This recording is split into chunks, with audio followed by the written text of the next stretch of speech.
नमस्कार, मैं हूं फिरोज शानी और आप मेरे साथ देख रहे हैं लोक मंत्र।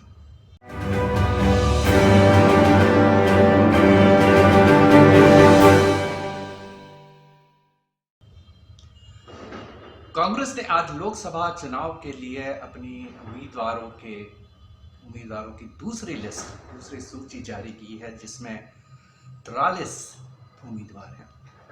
कुछ दिन पहले उसने 39 उम्मीदवारों की लिस्ट जारी की थी और इस तरह से अब तक वो करीब 82 उम्मीदवारों की घोषणा कर चुके हैं।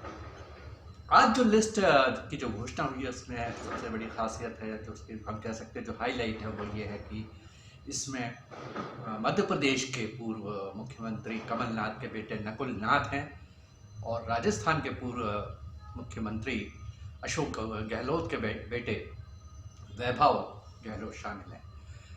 तो इस तरह से ये आज दो बड़े चेहरे आए हैं सामने। और अगर हम ये जो आज सूची जारी हुई है, इसमें 6 राज्य शामिल हैं इसमें। तो अगर हम राज्यों के अनुसार इसको हम देखें तो आपको मैं बता दूं कि असम से 12, गुजरात से 7, मध्य प्रदेश से 10, राजस्थान से 10, उत्तराखंड से 3, दमन दीव से 1 उम्मीदवार है। और इसके अलावा ओबीसी 13, एसटी 10, एसटी 9 और 1 अल्पसंख्यक, मतलब 1 मुसलमान को इसमें टिकट दिया गया है। अगर आप देखें तो अभी जो पार्टियां हैं, और खासकर जो राष्ट्रीय पार्टियां हैं, चाहे कांग्रेस हो चाहे बीजेपी, उनका जोर ओबीसी पे बड़ा जोर दे रहे हैं अचानक।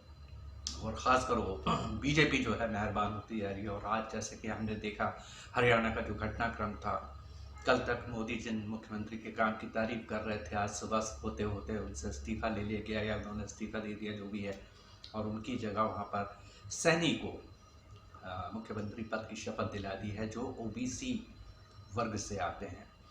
और हरियाणा में जो है वहाँ पर पूरी के पूरे जो संख्या है ओबीसी की अच्छी खासी है। तो उसको देखते हुए 20 कहा जाता कि 20 से 21% है वहाँ पर। तो उसकी नज़र वहाँ पर उसी पर है। और इस बीच बीजेपी को ऐसा भी झटका लगा है कि जो कहा जा रहा है कि जननायक जनता पार्टी है वो उनसे हट गई है, कुछ नाराज़गी है। और सीटों के बंटवारे को लेकर बीजेपी चाहती है कि वहाँ पर 10 से 10 सीटें पर वो लड़े, और जो उसका सहयोगी है वो उसका अपना हिस्सा मांग रहे हैं या मांग रहे थे। तो ऐसा कुछ सीन है वहाँ पर। पिछले चुनाव में बीजेपी ने वहाँ पर 10 से 10 जीती थी। कहा यह भी जा रहा है कि वहाँ पर स्थिति कमज़ोर दिख रही थी बीजेपी को, और जो खट्टर साहब थे वो बहुत ही अलोकप्रिय थे लोगों में, और सबको देखते हुए उन्होंने मुनासिब समझा कि लोकसभा के चुनाव में एक नया चेहरा लेकर आया, और ख़ासकर ओबीसी वर्ग से। तो ये तो थी आज के दूसरी लिस्ट। और चुनाव के तारीखों की घोषणा भी अब जल्द होने वाली है, कुछ ही दिन में हो जाएगी। तो इस तरह से हम और भी फहरिस्त देखेंगे। जो पहली लिस्ट थी उसमें 2-3 बड़े महत्वपूर्ण नाम थे, खासकर राहुल गांधी जो वायनाड, केरल के वायनाड इलाके से लड़ रहे हैं, शशि थरूर है तिरुवनंतपुरम से हैं, और इसी तरह से वहाँ की एक बड़ी मशहूर अभिनेत्री भी हैं, वो भी है, उनका भी नाम है उसमें शामिल।